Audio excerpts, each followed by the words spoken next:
Welcome to all of you in today's live session of Bengal competitive classes. Today we are going to conduct a live test on mathematics. We have some important questions for you. Those are going to come in your upcoming exams. প্রত্যেকটা কোয়েশ্চেনের জন্য সময় নির্ধারিত রয়েছে এবং সেই সময়ের মধ্যেই তোমাদের কোয়েশ্চেনগুলোর অ্যান্সার করতে হবে। তোমরা কমেন্ট করে অ্যান্সার জানাবে, না পারলে আমি সলভ করে দেব। চলে আসছি আজকের প্রথম কোয়েশ্চেনে।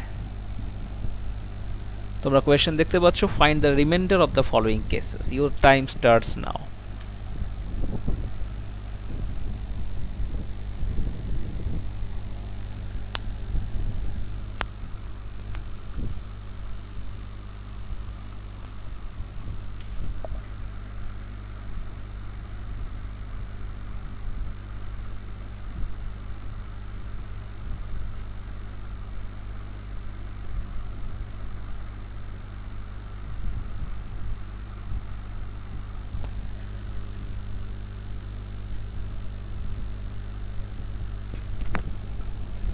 এতক্ষণে হয়ে যাওয়া উচিত। অনেকেই অ্যান্সার কমেন্ট করে জানিয়েছে। 18 সেকেন্ডস, 17 সেকেন্ডস।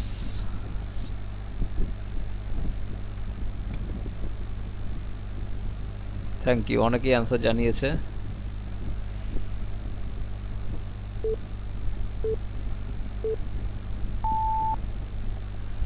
ওকে, টাইম আপ। এবার আমি কোশ্চেনটাকে সলভ করে দিচ্ছি, যারা পারোনি দেখে নাও। এটাকে আমরা ডিভাইড করছি 234 দিয়ে। 342 ইন্টু 513 ইন্টু 852 ইন্টু 683। আমরা একে ডিভাইড করছি 234 দিয়ে। তাহলে আমাদের বলছে এক্ষেত্রে রিমাইন্ডার কি হবে, what will B hour reminder. তাহলে রিমাইন্ডার ক্যালকুলেশন করতে গেলে আমি তোমাদেরকে আগে রিমাইন্ডারের বেসিক কনসেপ্টটা দিচ্ছি। রিমাইন্ডার কি? কোনো একটা ভাগ প্রক্রিয়ায় যে ভাগশেষ পাওয়া যায় সেটা হচ্ছে রিমাইন্ডার। এবার একটা জিনিস মনে রাখবে, রিমাইন্ডার দুরকম হয়, একটা পজিটিভ রিমাইন্ডার, একটা নেগেটিভ রিমাইন্ডার। এবং একটা রিমাইন্ডার থেকে অন্য রিমাইন্ডারে কিন্তু আমরা কনভার্ট করে যেতে পারি। আমি একটা ছোট্ট এক্সাম্পল তোমাদের সাথে শেয়ার করছি। সাপোজ ধরো আমি 7কে ডিভাইড করছি 3 দিয়ে। তো আমরা জানি 3 2 ইজ 6। সেক্ষেত্রে এই যে 1টা পাচ্ছি, এই 1টা কি? এই 1টা হচ্ছে রিমাইন্ডার। এই যে 1টা আমরা পাচ্ছি, এই 1টা কি? 1টা হলো রিমাইন্ডার। এবং এই 1টা কি? এটা হচ্ছে পজিটিভ রিমাইন্ডার, এটা কিন্তু নেগেটিভ রিমাইন্ডার নয়, এটা হলো পজিটিভ রিমাইন্ডার। এবার যদি এটাকে আমরা এরকমভাবে দেখি, 7কে আমরা ধরো 3 দিয়ে ডিভাইড করছি, 3 3 ইজ 9 করছি, রিমাইন্ডার আসছে -2। So this is what? This is negative reminder. এটা কিন্তু আমাদের নেগেটিভ রিমাইন্ডার। এবার দেখো আমরা কিভাবে এই নেগেটিভ রিমাইন্ডারকে পজিটিভ রিমাইন্ডারে কনভার্ট করব। মনে রাখবে, নেগেটিভ রিমাইন্ডারের সাথে যে ডিভাইড করছে, অর্থাৎ ডিভাইজারকে যদি আমরা অ্যাড করি, নেগেটিভ রিমাইন্ডারের সাথে যে ডিভাইড করছে যদি আমরা এই ডিভাইজারকে অ্যাড করি, তাহলে কিন্তু আবার আমরা পজিটিভ রিমাইন্ডার অর্থাৎ 1 পেয়ে যাব। অর্থাৎ আমরা বলতে পারি negative remainder plus divisor that will give you positive remainder. এটা আমাদেরকে মনে রাখতে হবে। এবার দেখো এই কোয়েশ্চেনের প্রয়োগ আমরা কিভাবে করব, how to utilise this concept in this question. দেখো এখানে অনেকে চেষ্টা করবে যে ওপরেরটাকে, অর্থাৎ নিউমারেটরে যেটা রয়েছে, এটাকে কমপ্লিট মাল্টিপ্লাই করে তারপর সেটাকে ডিভাইড করে কোশ্চেনটাকে সলভ করার। বাট আমরা এভাবে করব না। আমরা কি করব, এটাকে জাস্ট ডিভাইড করে দেখে নেব প্রত্যেক ক্ষেত্রে ইন্ডিভিজুয়াল রিমাইন্ডারগুলো কি আসছে, প্রত্যেক ক্ষেত্রে ইন্ডিভিজুয়াল রিমাইন্ডারগুলো কি আসছে। এই ইন্ডিভিজুয়াল রিমাইন্ডার যেগুলো আসছে তাকে ডিভাইড করলে আমরা পেয়ে যাব। যেমন দেখো এখানে 234 রয়েছে, তো আমরা 234 দিয়ে যদি আমরা 342 কে ডিভাইড করি, in that case you will definitely have your remainder. তো কত রিমাইন্ডার হবে? এটা তো একবারে যাবে। তো 234 থেকে তুমি 342 থেকে তুমি 234কে যদি মাইনাস করো, তাহলে এখানে কত হবে? 8 হবে। আর এখানে কত হচ্ছে? 0 হচ্ছে, এখানে 1, এখানে 108 হচ্ছে, এখানে 108 ইন্টু, এবার তুমি যদি 513 থেকে 852কে ডিভাইড করো, তুমি এক্ষেত্রে রিমাইন্ডার পাবে। বাট আমি বলছি এই কোশ্চেনটাকে তুমি একটু ক্যান্সেলেশন করে ছোট করে নাও, কারণ এখানে নাম্বারটা অনেক বড় রয়েছে। তুমি যদি ক্যান্সেলেশন করে একটু ছোট করে নাও, সেক্ষেত্রে তোমার করতে সুবিধা হবে। তো এটাকে আমরা যদি 2 দিয়ে ক্যান্সেল করি, 11 দুগুণে 22, 22 থেকে 23, 1, 7 দুগুণে 14, 117। এটাকে যদি আমরা 2 দিয়ে ক্যান্সেল করি, 17 দুগুণে 34, 2 1 থেকে 2। এবার দেখো এটাকে 3 দিয়ে এটা ডিভিজিবল হবে, আর 3 দিয়ে এটাকে ডিভাইড যদি আমরা করি, 3 3 9, 9 থেকে 11, 2 3 9 27। আর 3 দিয়ে এটাকে যদি আমরা ডিভাইড করি, 3 17 51, 3 1 3। আবার 3 দিয়ে এটাকে তুমি ডিভাইড করো, 3 13 39। আর 3 দিয়ে করলে 3 5 15, 15 থেকে 17 2, 3 7 21। আচ্ছা, এবার তাহলে তুমি দেখো ফাইনালি তুমি ডিনোমিনেটরে কি পেলে? তুমি ফাইনালি ডিনোমিনেটরে পেলে হচ্ছে 13, আর নিউমারেটরে তোমার এগুলো রয়েছে। এবার দেখতে হবে যে আমরা এই 13 দিয়ে নিউমারেটরের কোনো একটা সংখ্যাকে ডিভাইড করতে পারছি কিনা। যদি ডিভাইড করতে পারি তাহলে কিন্তু রিমাইন্ডার 0 হবে। যদি ডিভাইড করতে না পারি, তখন আমরা কি করব? তখন আমরা ইন্ডিভিজুয়াল ক্ষেত্রে রিমাইন্ডারগুলোকে বার করব। 171কে তুমি যদি 13 দিয়ে ডিভাইড করো, দেখো 13 1 ইজ 13, 13 থেকে 17 কত? 4, 41, 3 13 39। তাহলে এখানে আমাদের রিমাইন্ডার থাকলো কত? 2। আবার দেখো 171কে 13 দিয়ে ডিভাইড করো, 13 1 13, 13 থেকে 17 কত? 4, 41, 3 13 39, 39 থেকে 41, 2। তাহলে এখানে রিমাইন্ডার পেলে 2। এখানে 57 আছে, 4 13 52, 52 থেকে 57 কত? 5, অর্থাৎ এখানে আমরা রিমাইন্ডার পেলাম 5। এখানে দেখো 852কে ডিভাইড যখন করছো, 6 13 78, 78, 78 থেকে 85 তুমি যদি দেখো, এখানে 7 হচ্ছে, আর এখানে 72, 5 13 65। তো 65 থেকে 72 করলে কত হবে? 7 হবে। অর্থাৎ এখানে আমরা রিমাইন্ডার কত পাবো? 7। আমি আবার বলছি, এখানে 852কে তুমি যদি 13 দিয়ে ডিভাইড করো, 6 13 78, 78 থেকে 85 কত? 7, এদিকে 72, 5 13 65, 65 থেকে 72 কত? 7। আর এখানে তুমি দেখো, এখানে 5 13 65, 65 থেকে 68 কত? 3, 33, 13 দুগুণে 26, 26 থেকে 33 কত হয়? 26 থেকে 33 7, 7। তাহলে আমরা প্রত্যেক ক্ষেত্রে ইন্ডিভিজুয়াল রিমাইন্ডারগুলো পেলাম। এবার দেখো এই যে রিমাইন্ডারগুলো পেয়েছি, এই রিমাইন্ডারগুলোকে আমরা মাল্টিপ্লাই করব। 7 7 49, 5 দুগুণে 10। তাহলে ওপরে আমরা কত পাচ্ছি? 490 পাচ্ছি, ডিভাইডেড বাই 13। এবার দেখো এই 490কে আমরা 13 দিয়ে যদি ডিভাইড করি, তো সেক্ষেত্রে কত হবে?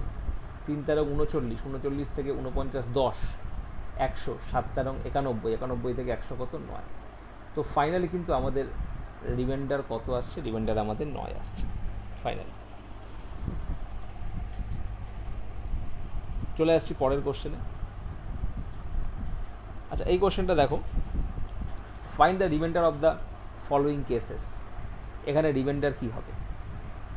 54 ইন্টু 138 ইন্টু 15 ইন্টু 104, একে আমরা ডিভাইড করব কি দিয়ে? ডিভাইড করব 17 দিয়ে। এখানে আমরা স্ট্রেট ওয়ে দেখতে পাচ্ছি 54কে যদি 17 দিয়ে ডিভাইড করি, 3 17 51, এখানে রিমাইন্ডার হবে 3। 138কে যদি আমরা 17 দিয়ে ডিভাইড করি, এখানে রিমাইন্ডার কত হবে? এখানে দেখো আমরা 17-এর মাল্টিপ্লাই যদি দেখি, 136 চলে আসে। 17 ইন্টু তুমি যদি 8 করো, ইট উইল বি 136। তো 136 আর 138, এখানে রিমাইন্ডার কত আসছে? 2 আসছে। আর 15কে 17 দিয়ে ডিভাইড করলে রিমাইন্ডার -2 আসে। যদি বলো কিভাবে -2 আসে, তুমি 15 এখানে লেখো, আর এখানে 17 থাকলো, তো 17 1 ইজ এ 17, এখানে কত আসবে? -2 আসবে না? তো আমরা এখানে -2 দিলাম। আর 104, এখানে 104কে তুমি যদি 17 দিয়ে ডিভাইড করো, এখানে 6 17 কত? 102, এখানে 2 আসছে। তো ফাইনালি তোমার রিমাইন্ডার কত আসবে? 3 দুগুণে 6, 6 দুগুণে 12, 12 দুগুণে 24, অর্থাৎ -24/17, -24/17।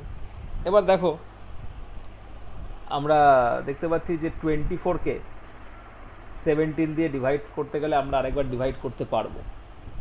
24কে 17 দিয়ে ডিভাইড করলে 17 1 17, থাকলো কত? 7। তো -7/17,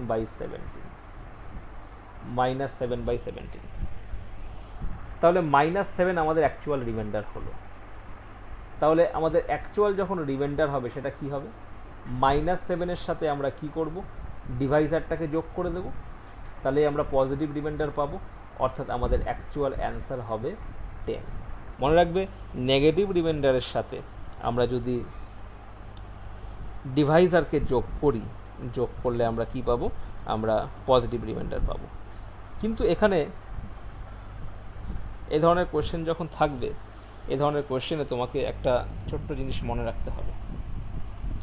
কি মনে রাখতে হবে? ডিভাইজারটা যেন চেঞ্জ না হয়।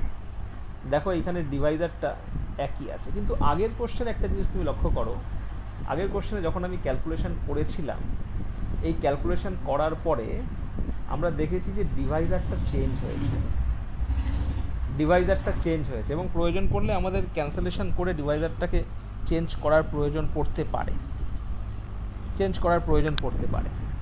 যেমন এইখানে আমরা ডিভাইজারটাকে চেঞ্জ করেছি, কারণ অনেক বড় ডিভাইজার রয়েছে, এটাকে ছোট করে করেছি। কিন্তু এখানে একটা জিনিস তোমাকে মাথায় রাখতে হবে, আবার আমাকে পূর্ববর্তী ডিভাইজারে ফিরে যেতে হবে। অর্থাৎ এখানে আলটিমেটলি কি পেয়েছি আমরা? 9/13 পেয়েছি, কিন্তু আমার কোয়েশ্চেনে যে অ্যাকচুয়াল ডিভাইজারটা ছিল সেটা তো 13 ছিল না, কোয়েশ্চেনে কি ছিল? 234 ছিল। তো 13কে আবার 234-এ তোমাকে ব্যাক করিয়ে নিয়ে যেতে হবে। তো 13-এর সাথে কত গুণ করলে 234 হয়? 13-এর সাথে 18 গুণ করলে 234 হয়। তো তুমি যদি নিচে 18 গুণ করো, তোমাকে ওপরেও 18 গুণ করতে হবে। তো এখানে নিচে তোমার চলে আসছে কত? 234, আর ওপরে তোমার 9 × 18, 18 9 কত? 162। তো ফাইনালি তুমি যদি দেখো তোমার রিমাইন্ডার কি হবে, তোমার ফাইনাল রিমাইন্ডার কিন্তু এই কোয়েশ্চেনে অ্যান্সার 162 হবে। এবার তোমার অপশানে কিন্তু 162ও থাকতে পারে, 9ও থাকতে পারে।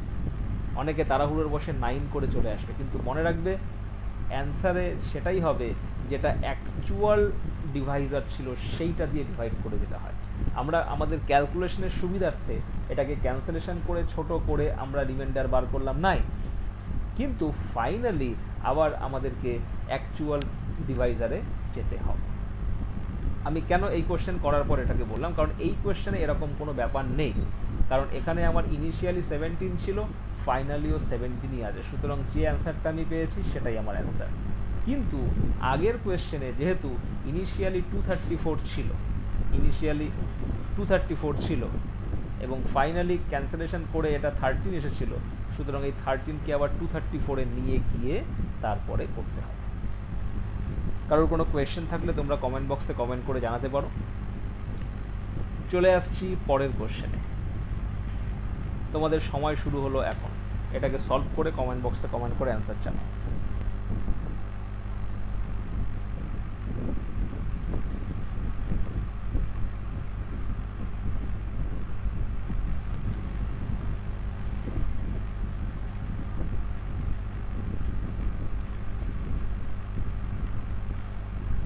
যারা ক্লাস করছো কমেন্ট বক্সে কমেন্ট করে কমেন্ট জানাও।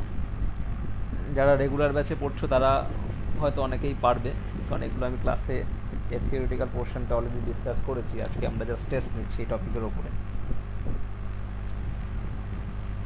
1 মিনিট সময় দিয়েছি, আর 20 সেকেন্ড আছে, এই সময়ের মধ্যে তোমাদের এটা সলভ করতে হবে।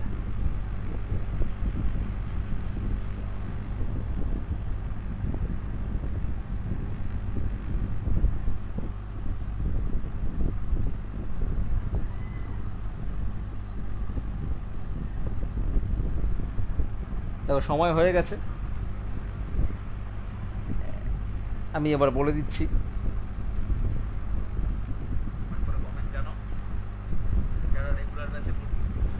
দেখো এই যে কোয়েশ্চেনটা রয়েছে এখানে বলছে 47 to the power 47 plus 47 divided by 48, what will be the remainder. তো এই ধরনের কোশ্চেন আমরা অনেকভাবে সলভ করতে পারি। আমি তোমাদের সব থেকে শর্টেস্ট উপায়ে এটা কি করে তোমরা সলভ করতে পারো সেটা নিয়ে আলোচনা করছি। দেখো তুমি 47কে যদি তুমি বেসটাকে ডিভাইড করো, 47কে তুমি যদি 48 দিয়ে ডিভাইড করো, তোমার রিমাইন্ডার কত আসবে? -1 আসবে, এবং তার মাথায় একটা 47 রয়েছে, এটা যেমন আছে সেরকম থাকবে। একই রকমভাবে এখানে তুমি কি পাচ্ছ? একটা 47 পাচ্ছ। আমি প্রথম পার্টটাকেই কেবল ডিভাইড করছি, পরের পার্টটাকে এখনো ডিভাইড করিনি। তুমি 47কে 48 দিয়ে ডিভাইড করলে কি পাচ্ছ? -1 পাচ্ছ, আর এখানে একটা 47 রয়েছে ডিভাইডেড বাই 48।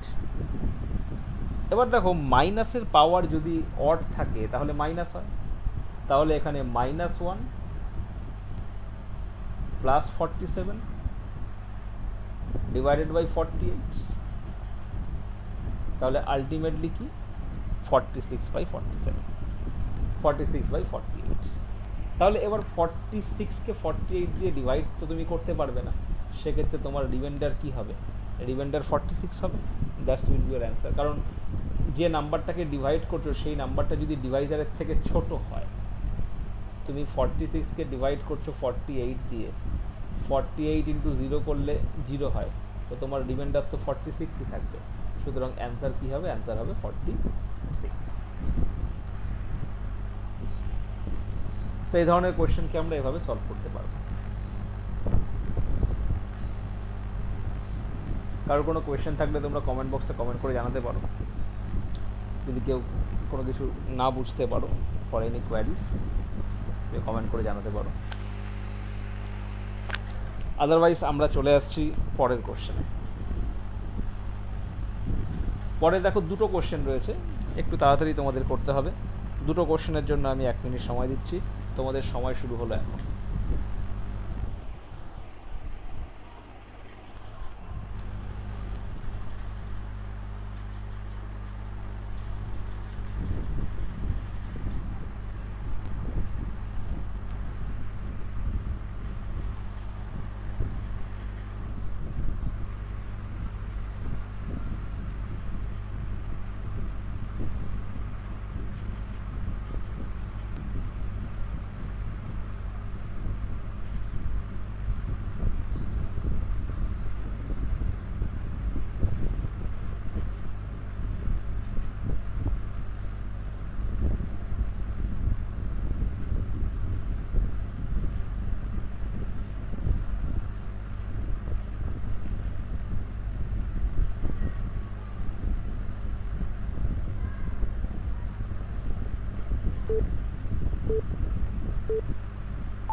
দেখো টাইম আপ, আমি করে দিচ্ছি। দেখো এখানে প্রথমত 12 to the power 12 plus 12 divided by 13। দেখো এই যে 12টা রয়েছে একে তো আমরা আলাদা করে 13 দিয়ে আর ডিভাইড করবো না, কারণ 12 তো 13-এর থেকে ছোট, সুতরাং ছোট নাম্বারকে ডিভাইড করার প্রয়োজন নেই, রিমাইন্ডার এটাই হবে। তো বেসিক্যালি এই 12 টু দি পাওয়ার 12 এই টার্মটাকে আমরা 13 দিয়ে ডিভাইড করব। তো 12কে 13 দিয়ে ডিভাইড করলে রিমাইন্ডার কত হয়? -1। কেন হয় তোমরা জানো, আমি একটু আগেই তোমাদের নেগেটিভ রিমাইন্ডারের কনসেপ্টটা দিয়েছি। আমি আরেকবার তাও বলছি, 12কে তুমি যদি 13 দিয়ে ডিভাইড করো, 13 1 ইজ 13, রিমাইন্ডার কি থাকবে? -1 থাকবে। তো এখানে কি থাকছে? -1 to the power 12 plus 12 divided by 30। তাহলে এখানে আমরা কি পাচ্ছি? এখানে আমরা পাচ্ছি -1 টু দি পাওয়ার 12, -1 এর পাওয়ার যদি ইভেন থাকে তাহলে +1 হয়ে যায়। তো -1 এর পাওয়ার যদি ইভেন থাকে সেক্ষেত্রে +1 হবে। তো +1 হলে এখানে 1 + 12, এখানে 1 থাকবে আর এখানে 12 থাকবে, আর নিচে 13। 1 + 12 কি 13। এবার 13/13, তো 13কে 13 দিয়ে ডিভাইড করলে রিমাইন্ডার কত আসবে? রিমাইন্ডার আবার ক্যান্সেল করে 1 করে দিও না, রিমাইন্ডার 0 আসবে, কারণ ভাগ তো মিলে যাবে। অপশানে তোমার 0ও থাকতে পারে, 1ও থাকতে পারে, অনেকে তাড়াহুড়োর বসে 1 করে দিয়ে চলে আসবে, যেহেতু 13/13 1, অ্যান্সার হবে রিমাইন্ডার 0। চলে আসছি পরের question. 25 to the power 26 divided by 13, what will be the remainder? দেখো এখানে 25 to the power 26 রয়েছে, তাকে আমরা ডিভাইড করছি 13 দিয়ে। তো মূলত 25কে যদি আমরা 13 দিয়ে ডিভাইড করি আমাদের রিমাইন্ডার কত আসবে, আগে আমাদের সেটাকে মাথায় রাখতে হবে। যদি আমরা 25কে 13 দিয়ে ডিভাইড করি, in that case what will B hour reminder? Reminder -1 আসবে। যদি বলো কিভাবে, দেখো 25কে তুমি যদি 13 দিয়ে ডিভাইড করো, 13 দুগুণে 26, রিমাইন্ডার কত? -1, -1 এলো। এবার এখানে -1 to the power 26 divided by 13, -1 এর পাওয়ার যখন ইভেন থাকবে তখন +1 হবে, তো 1/13। তো 1কে 13 দিয়ে ডিভাইড করলে আমাদের রিমাইন্ডার কত আসবে? রিমাইন্ডার 1 আসবে, কারণ আমরা যখন 1কে 13 দিয়ে ডিভাইড করব রিমাইন্ডার তো 1ই আসবে। যদি বলো কিভাবে আসছে স্যার, তো 1/13, 13 ইন্টু 0 করলে 0 হয়, তো রিমাইন্ডার তো 1 থাকবে না। তো এই ধরনের কোশ্চেন পরীক্ষায় আসতে পারে, এইগুলো করতে ম্যাক্সিমাম তোমার 10 থেকে 20 সেকেন্ড সময় লাগবে। খুব সহজ কোশ্চেন, কিন্তু কনসেপ্টটা তোমাকে জানতে হবে। আমি আজকে ইচ্ছা করে একটা টপিকের উপর বেশ কিছু কোশ্চেন দিয়েছি, যাতে আজকের পরে এই ধরনের রিমাইন্ডার থিওরিয়াম ওরিয়েন্টেড কোশ্চেনে তোমাদের কোনো অসুবিধা না হয়। পরের কোশ্চেনে আসছি। দেখো এটা একটা কনসেপচুয়াল কোয়েশ্চেন, বলছে x - 1 into x into x plus 1, if x is any natural number is always divisible by, অর্থাৎ এই এক্সপ্রেশনটাকে আমরা সবসময় কোন নাম্বার দিয়ে ডিভাইড করতে পারবো? এই কোয়েশ্চেনটা তোমাদের সলভ করতে হবে। তোমাদের সময় শুরু হলো এখন।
দেখো তোমাদের সময় শেষ হয়ে গেছে। x - 1 into x into x plus 1, x is any natural number, এটাকে আমরা কি দিয়ে ডিভাইড করতে পারি? তো এখানে বলেছে x is any natural number। x যদি any natural number হয়, তাহলে তুমি যে কোনো একটা ন্যাচারাল নাম্বার ধরে তুমি তার রেসপেক্টে এটাকে করতে পারো। যে কোনো একটা ন্যাচারাল নাম্বার তুমি ধরে নাও, সেই নাম্বারটা পুট করো, পুট করলে তুমি সেখান থেকে করতে পারবে। এটা তো খুব সহজ কোশ্চেন, এটা না পারার কোনো কারণ ছিল না। তুমি যে কোনো একটা ন্যাচারাল নাম্বার ধরে নাও। দেখো এখানে একের থেকে বেশি ন্যাচারাল নাম্বার ধরতে হবে, একের থেকে বড়, কারণ এক ধরলে তো আমাদের পুরোটাই 0 হয়ে যাবে। সুতরাং আমরা যে নাম্বারটা ধরবো সেটা বেসিক্যালি একের থেকে বড় হলে সুবিধা। আমরা যদি 2 ধরি, তো 2 - 1 ইন্টু 2 ইন্টু 2 প্লাস 1, 2 - 1 কত? 1 ইন্টু 2, 2 প্লাস 1 কত? 3। তাহলে কত হচ্ছে? 6 হচ্ছে। যদি আমরা 3 ধরি, 3 - 1 ইন্টু 3 ইন্টু 3 প্লাস 1, তাহলে 3 - 1 কত? 2 ইন্টু 3, 3 প্লাস 1 কত? 4। তো 3 × 4 = 12, 12 দুগুণে কত? 24। যদি আমরা 4 ধরি, তো 4 - 1 ইন্টু 4 ইন্টু 4 প্লাস 1, তো 4 - 1 কত? 3 ইন্টু 4 ইন্টু 5, তো এখানে 3 4 12, 5 12 60। তো দেখো এই সবগুলো নাম্বারই কিন্তু 6-এর মাল্টিপল।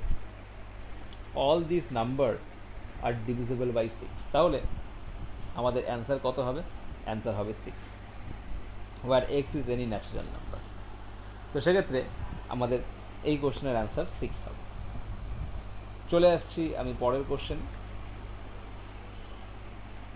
বলেছে এই নাম্বারটাকে আমরা কি দিয়ে ডিভাইড করতে পারি? Is divisible by which number? তোমাদের সময় শুরু হলো এখন।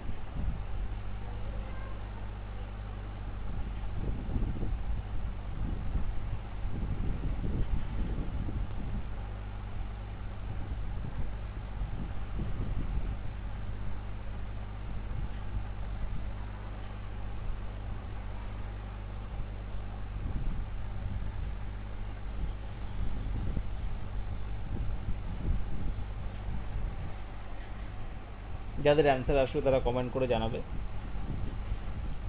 বলছে এই এক্সপ্রেশনটা অর্থাৎ 63 to the power 64 minus 13 to the power 64 is always divisible by.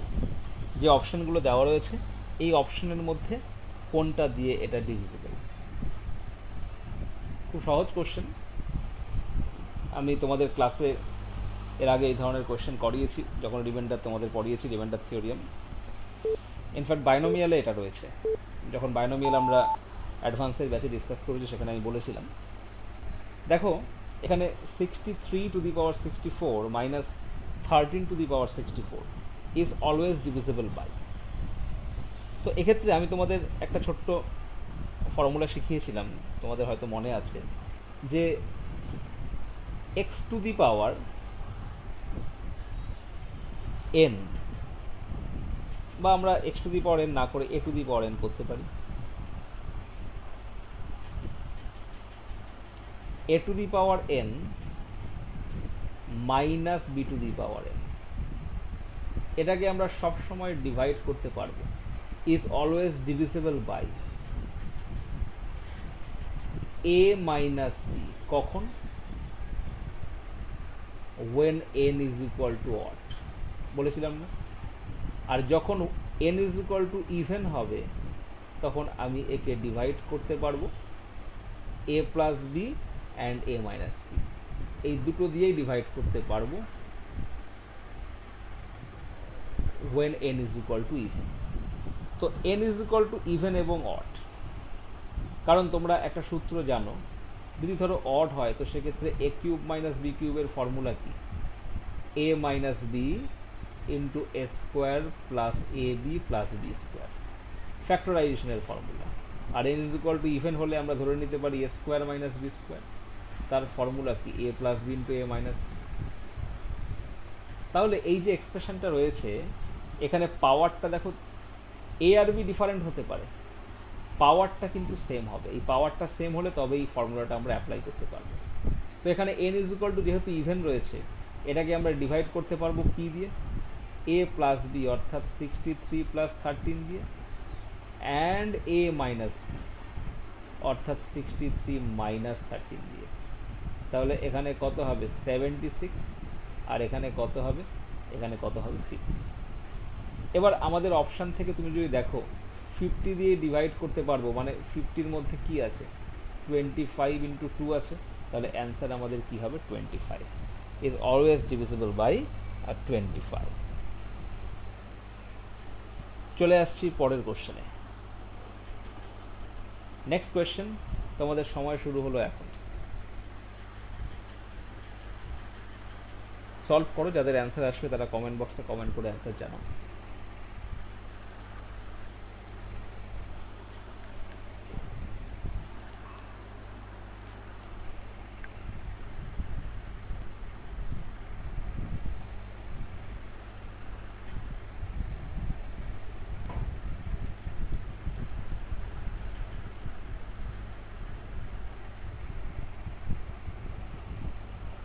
যাদের অ্যান্সার আসবে তারা কমেন্ট বক্সে কমেন্ট করে জানাবে।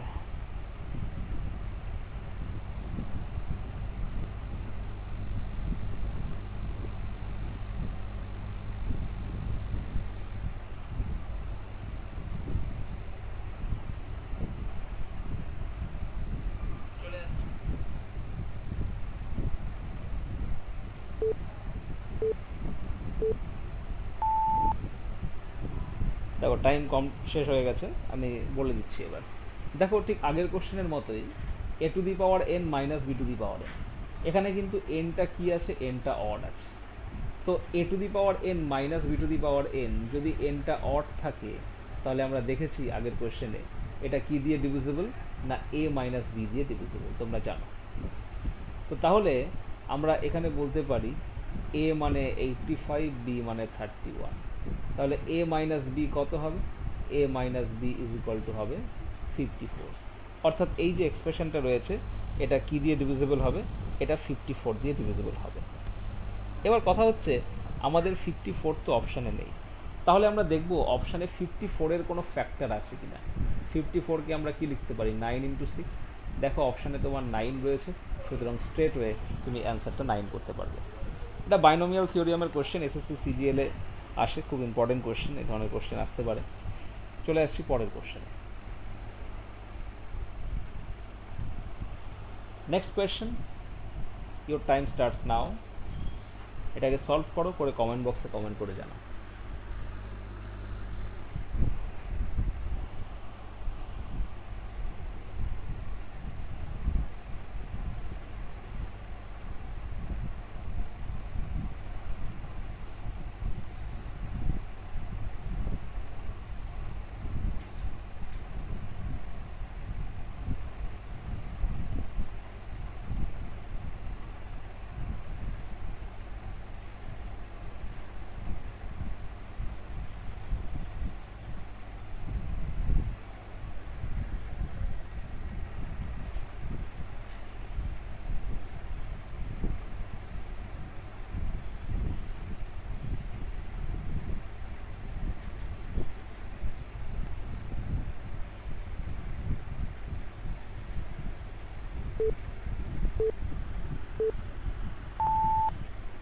টাইম ওভার, আমি করে দিচ্ছি। দেখো এখানে 49 টু দি পাওয়ার 49, তো 49 টু দি পাওয়ার 49 মাইনাস 1 আছে, তো 1কে আমরা কি লিখতে পারি, 1 টু দি পাওয়ার 49 লিখতে পারি। তো এই এক্সপ্রেশনটাকে আমরা ডিভাইড করব কি দিয়ে, A to the power N minus B to the power N. যখন N is equal to odd হবে, ইজ অলওয়েজ ডিভিজিবল বাই কি, এ মাইনাস বি। তাহলে এখানে যেহেতু N is equal to odd রয়েছে, এ মাইনাস বি অর্থাৎ 49 minus 1 অর্থাৎ 48 দিয়ে ডিভিজিবল। এবার 48 তো অপশানে নেই, তাহলে দেখতে হবে 48-এর কোনো ফ্যাক্টর অপশানে আছে কিনা।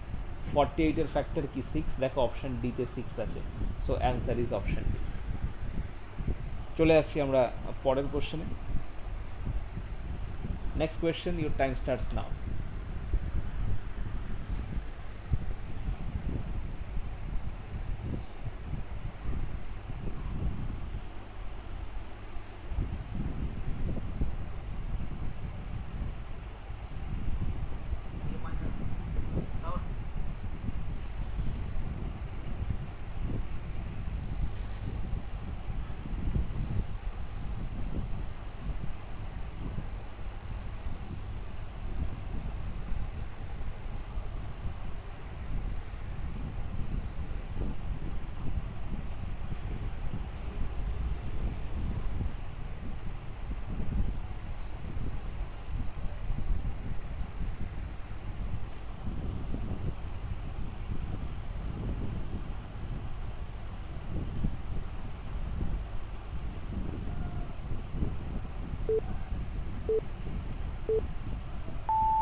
টাইম আপ, আমি করে দিচ্ছি। দেখো একই রকম question, A to the power N minus B to the power N, A আর বি এর ভ্যালু থাকবে সেপারেট। আমি একই রকম কোশ্চেন বেশ কয়েকটা এই কারণে দিয়েছি যাতে এই কোশ্চেনটা তোমার পুরোপুরি মনে গেঁথে যায়, ভবিষ্যতে যেন এই ধরনের কোশ্চেন আর ভুল না করো। তো A to the power N minus B to the power N, N is equal to odd রয়েছে, তাহলে আমরা একে ডিভাইড করব কি দিয়ে, এ মাইনাস বি দিয়ে, 108 মাইনাস 11। তো আমরা যখন ডিভাইড করব এখানে, এখানে কত থাকবে, 97। এবার দেখো 97 এখানে রয়েছে। এবার আমাদের দেখতে হবে এখানে যে অপশানগুলো রয়েছে এই অপশানগুলোতে আমাদের কি রয়েছে, কারণ আমাদের কোয়েশ্চেনে রয়েছে 108 two the power 109 R 11 two the পাওয়ার 109। এখানে 97 রয়েছে। অ্যাকচুয়ালি এই কোশ্চেনটা একটু গন্ডগোল আছে, এখানে প্লাস হবে, ঠিক আছে? এটা প্লাস হলে অ্যান্সারটা আসবে, এটা প্রিন্টিং মিস্টেক হয়েছে, এখানে প্লাস হবে। তো A to the power N plus B to the power N, আমি প্লাসের ক্ষেত্রে তোমাদের ফর্মুলাটা বলে দিচ্ছি।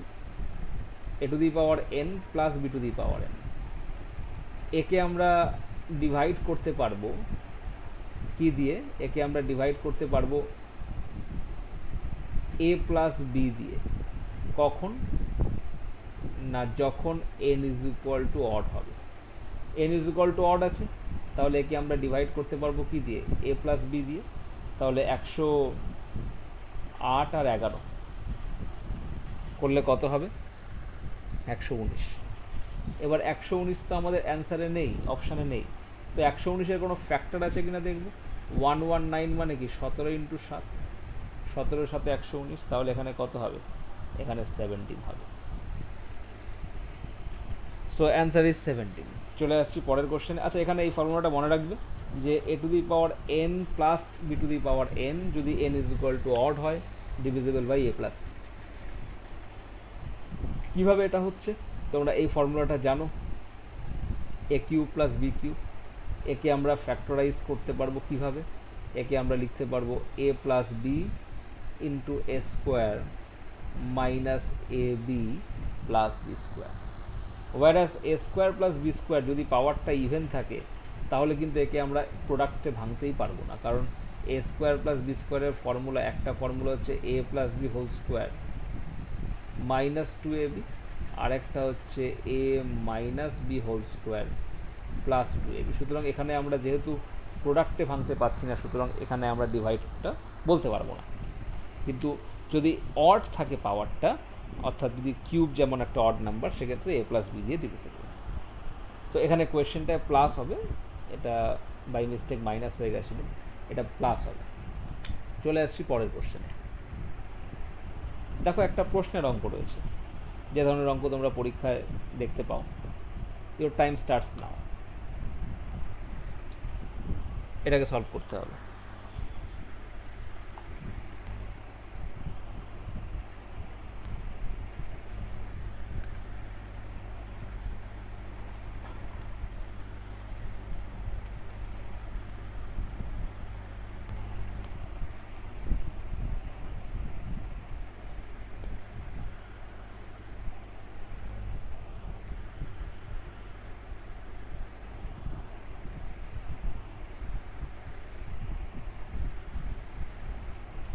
সিক্সটি সেকেন্ড টাইম দিয়েছি, 22 সেকেন্ড লেফট।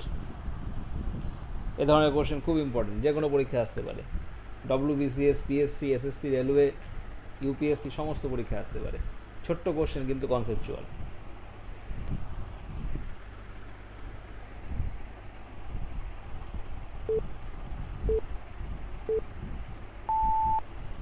Time over.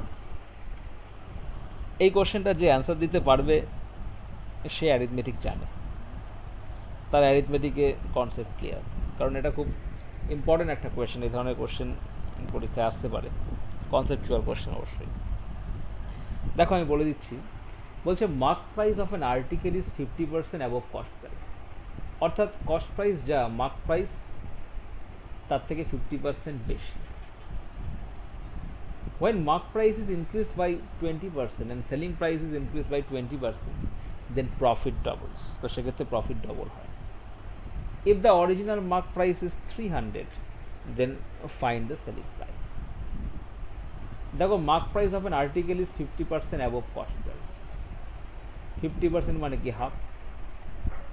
তো মার্ক প্রাইসটা কস্ট প্রাইসের থেকে 50% বেশি। অর্থাৎ কস্ট প্রাইস যদি 2 টাকা হয়, তো মার্ক প্রাইস কি হবে? 2 থেকে 1 টাকা বেশি হবে। তো মার্ক প্রাইস কত হবে? 3 টাকা। এবার দেখো, এখানে বলে দিয়েছে মার্ক প্রাইস 300 টাকা। তো আমার হিসাবে মার্ক প্রাইস তো 3 ধরেছি, তাহলে মার্ক প্রাইস 3 টাকা হলে কস্ট প্রাইস কত? 2 টাকা। আমরা যেটা এখানে এই রেশিও থেকে পাচ্ছি। তাহলে মার্ক প্রাইস যদি 300 টাকা হয়, তাহলে কস্ট প্রাইস কত হবে? কস্ট প্রাইস 200 টাকা হবে। কস্ট প্রাইস হবে 200 টাকা। এবার দেখো, mark price is increased by 20% and selling price is also increased by 20%, then profit doubles. তো প্রফিট তোমার ডবল হয়, তো সেক্ষেত্রে সেলিং প্রাইস কত হবে? দেখো এখানে প্রথমত তুমি একটা জিনিস দেখো যে mark price is increased by 20%, then selling price is increased by 20%, অর্থাৎ যেটা তোমার সেলিং প্রাইস আগে ছিল এখন সেলিং প্রাইস সেটা কি হবে, বেড়ে যাবে। কত বাড়বে না 20% বাড়বে। তো সেক্ষেত্রে সেলিং প্রাইস আমরা কি নেব? একটা জিনিস লক্ষ্য করে দেখো, সেলিং প্রাইস যেটা তোমার হবে সেটা অবশ্যই 200-র বেশি হবে, কারণ 200 টাকা যদি সেলিং প্রাইস হয় তাহলে তো কোনো প্রফিটই হবে না। তাহলে অপশান এ আমার হবে না, অপশান এটাকে আমি আগেই বাদ দিয়ে দিলাম, অপশান এ কেটে গেল। তাহলে বাকি তিনটে অপশান নিয়ে আমাদের কাজ করতে হবে। আমরা ধরে নিলাম আমাদের যেটা অরিজিনাল সেলিং প্রাইস বার করতে বলেছে, আমরা ধরে নিলাম অরিজিনাল সেলিং প্রাইস সাপোজ 250, আমরা ধরে নিলাম অরিজিনাল সেলিং প্রাইস সাপোজ 250। তাহলে প্রফিট কত হবে? ইন দ্যাট কেস আমাদের প্রফিট কত হবে? 50 টাকা, কারণ 250 মাইনাস 200, কারণ এসপি মাইনাস সিপি করলে প্রফিট পাই। এবার বলছে সেলিং প্রাইসটা 20% বেড়ে গেল। দেখো কস্ট প্রাইস কিন্তু বাড়ানোর কথা কিছু বলেনি, তো সেলিং প্রাইসটা যদি 20% বেড়ে যায় নতুন সেলিং প্রাইস কত হবে? 25-এর 10%, 250-র 10% কত? 25, 20% কত? 50। তো 50 বাড়িয়ে দিলে নতুন সেলিং প্রাইস কত হবে? 300। তো সেক্ষেত্রে নিউ প্রফিট কত হবে? 300 মাইনাস 200 কত? 100। তোমার ইনিশিয়ালি প্রফিট যখন সেলিং প্রাইস 250 ছিল তখন প্রফিট ছিল 50, এখন যখন সেলিং প্রাইস 250-র জায়গায় 300 হয়েছে তো প্রফিট কত? 300 মাইনাস 100 অর্থাৎ 100। এবার দেখো প্রফিট আগের যেটা ছিল সেটা কি হয়ে গেল? ডবল হয়ে গেল। প্রফিট ডবল হয়ে গেল না, তো আমাদের বলেছে প্রফিট ডবল অর্থাৎ মিলে গেল। সুতরাং অ্যান্সার কত হবে? Option B. তো আমরা অপশন টেস্ট করে এটাকে করতে পারবো, অপশন টেস্ট করে আমরা করতে পারবো। তোমাদের কারোর কোনো কোয়েশ্চেন থাকলে কমেন্ট বক্সে কমেন্ট করে জানাও।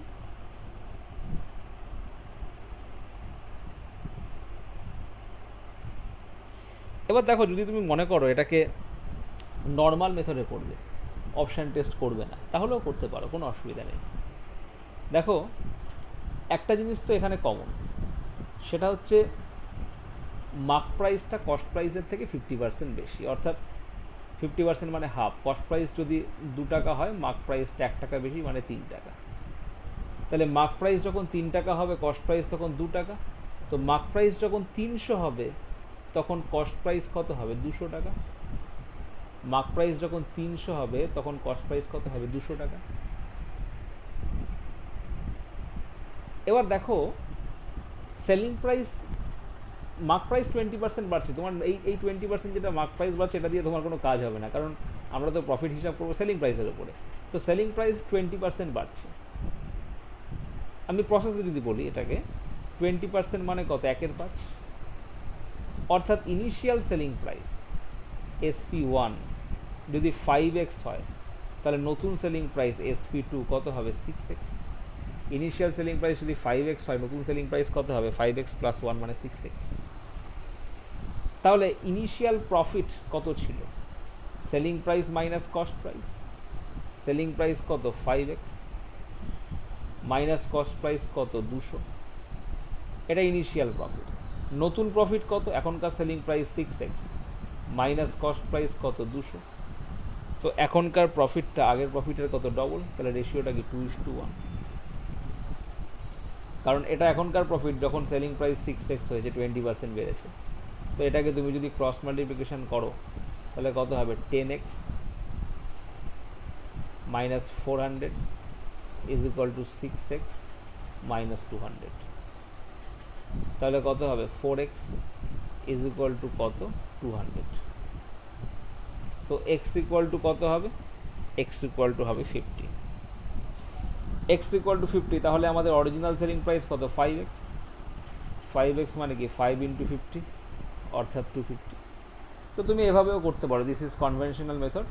বাট এক্সামে আমি প্রেফার করবো এটাকে অপশন টেস্ট করার। অপশন টেস্ট করলে আমরা খুব সহজেই পেয়ে যাব। এবার তুমি একটা কথা বলবে যে স্যার আপনি অপশন টেস্ট করলেন 250 এখানে রয়েছে অপশন বিতে, তাই যদি 250 না হয়ে অন্য কিছু হতো সেক্ষেত্রে কী করতে? তো সেক্ষেত্রে তুমি এক লাইন করলেই তো বুঝতে পারবে। এখানে সিপি তো তোমার 200 টাকা, এটা তো চেঞ্জ হবে না। যদি ইনিশিয়ালি 260 হয় তাহলে প্রফিট তোমার হবে 60 টাকা ইনিশিয়ালি। এবার 260 20% বাড়বে। 260 কত? 52। তো সেক্ষেত্রে কত হবে? 312 টাকা। তো সেক্ষেত্রে প্রফিট কত হবে? 112 টাকা হয়ে যাবে। তো সেক্ষেত্রে তোমার তো ডবল হচ্ছে না, কারণ আগে যদি প্রফিট 60 টাকা থাকে সেকেন্ড ক্ষেত্রে 120 হতে হবে। তো তুমি মুখে মুখেই করতে পারবে, অসুবিধা কিছু হবে না। যাই হোক, যদি কোনো অসুবিধা থাকে তোমরা কমেন্ট করে জানাবে। আমরা এরকম ফেসবুক লাইভ টেস্ট মাঝে মধ্যেই নেব, তোমাদের সাথে শেয়ার করব, এবং যে কোশ্চেনগুলো করাচ্ছি সেগুলোকে পুরোপুরি বোঝার চেষ্টা করো। অনেকেই সঠিক অ্যান্সার দিয়েছো যারা প্রফিট অ্যান্ড লসের ক্লাস করেছো, থ্যাংক ইউ। চলে আসছি পরের কোশ্চেনে। Next question, your time starts নাও। এটাকে সলভ করতে হবে 60 সেকেন্ডের মধ্যে, যদিও পরীক্ষায় এটা 30 সেকেন্ডের মধ্যে করতে হবে। আমি তোমাদের যে মেথডে শিখিয়েছি সেই মেথডে করলে তোমরা 30 সেকেন্ডের মধ্যেই করতে পারবে। আমি এখানে ইচ্ছা করি টাইমটা একটু বেশি দিয়েছি, 60 সেকেন্ড দিয়েছি, বাট অ্যাকচুয়ালি পরীক্ষায় তোমাকে 30 সেকেন্ডের মধ্যেই কিন্তু করতে হবে। এবং এই কোশ্চেনটা 30 সেকেন্ডের মধ্যে করা যায়, খুব একটা টাফ কোশ্চেন নয়। তোমার অ্যাপ্রোচটা সঠিক হওয়া উচিত।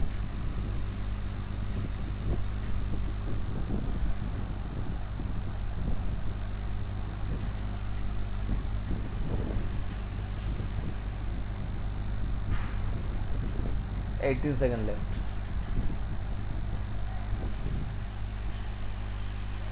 অনেকেই কমেন্ট করে অ্যান্সার জানাচ্ছ, থ্যাংক ইউ। অনেকেই ঠিক বলছো অ্যান্সার, কারোর কারোর একটু ভুল হচ্ছে।